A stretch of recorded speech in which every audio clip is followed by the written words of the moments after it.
But I should like to ask one question. The drastic improvement in the efficiency of semiconductor heterostructure cells happened after development of technology cascade multi-junction cells. What principal opportunity exists in your case in this direction? One step. Yeah. We made a solar cell, and we made all from solution. The second one from a different material. Yeah. We made a solar cell from one material, Yeah. and then all from solution, we put the tunnel barrier and we made a second one in series in tandem. So in principle, we can make several Yes. in cascade. I don't know, but we've proven that it's possible. Yes. Maybe it happened in some sort of future. Yes. Thank you. I have two questions. The one question is, you told the story about plastic solar cells, but in fact you have metals. You have non-plastic electrodes. Is it possible to have totally plastic solar cells? The word plastic is a slang word, right? Yeah. This plastic solar cell is plastic.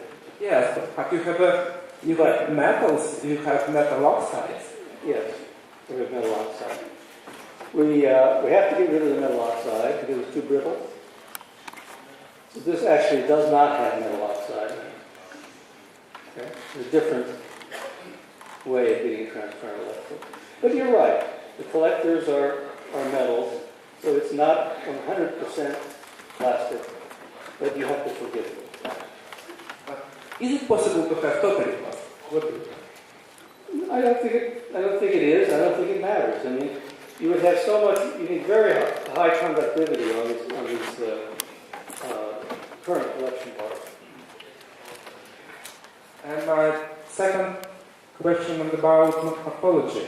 You mentioned that morphology is extremely important for efficiency, but also we need stable morphology. And maybe if we have very stable morphology, it's not very efficient morphology, and vice versa. Well, I think that's not the case. I showed you just one little bit of data where we annealed for many hours at elevated temperature above the glass transition temperature of the materials, and the structure was stable.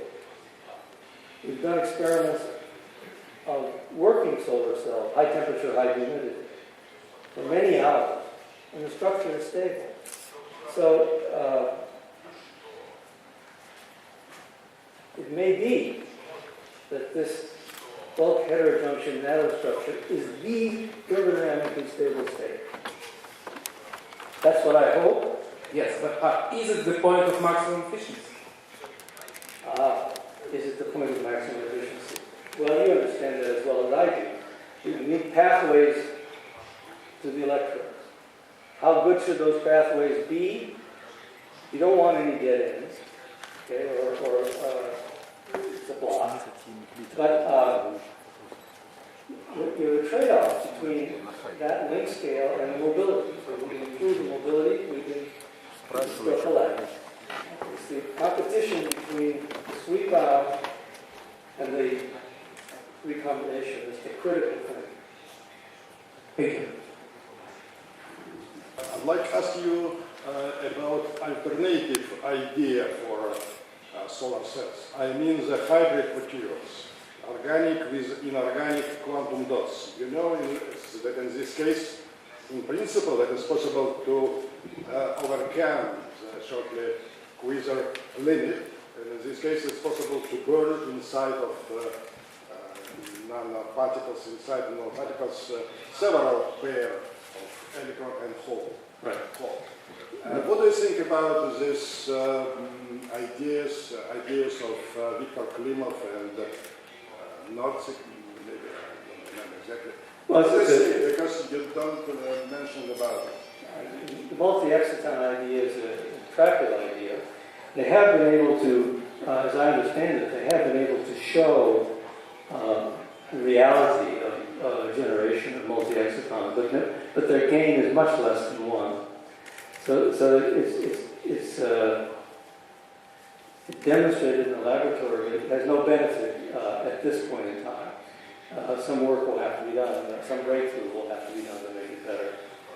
The use of nanoparticles, metal nanoparticles, in, I know, but I mean, I'm saying more generally, the use of metal nanoparticles in cells of this kind can be important.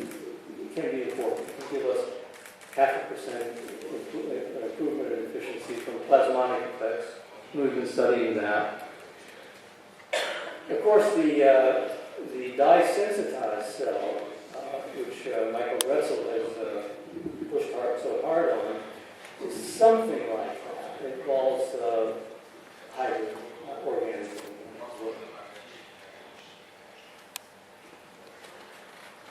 I have a question. Do you think that graphenes, doped graphenes, vertically oriented will be much more interested than fullerenes for electron collectors, because you can decrease volume recombination due to the photogalvanic effect in doped graphenes, and so do you understand this? I think graphene could be very interesting for an electrode, for a transparent electrode, because the conductivity is very high and it's transparent. When you do the electron transfer, if the energy gap of the acceptor is too small, you give up all the photon energy. And so you would not want to use, in a simple-minded argument, you would not want to use graphene because the energy gap is too small. Okay? Now, maybe if you dope graphene or whatever, then you can control the energy gap, then there are possibilities. But I use this just to make the point that during the electron transfer, that's obvious. And we want to minimize that.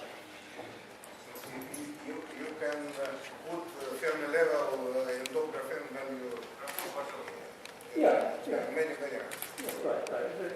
And then decrease the recombination due to the photogalvanic effects.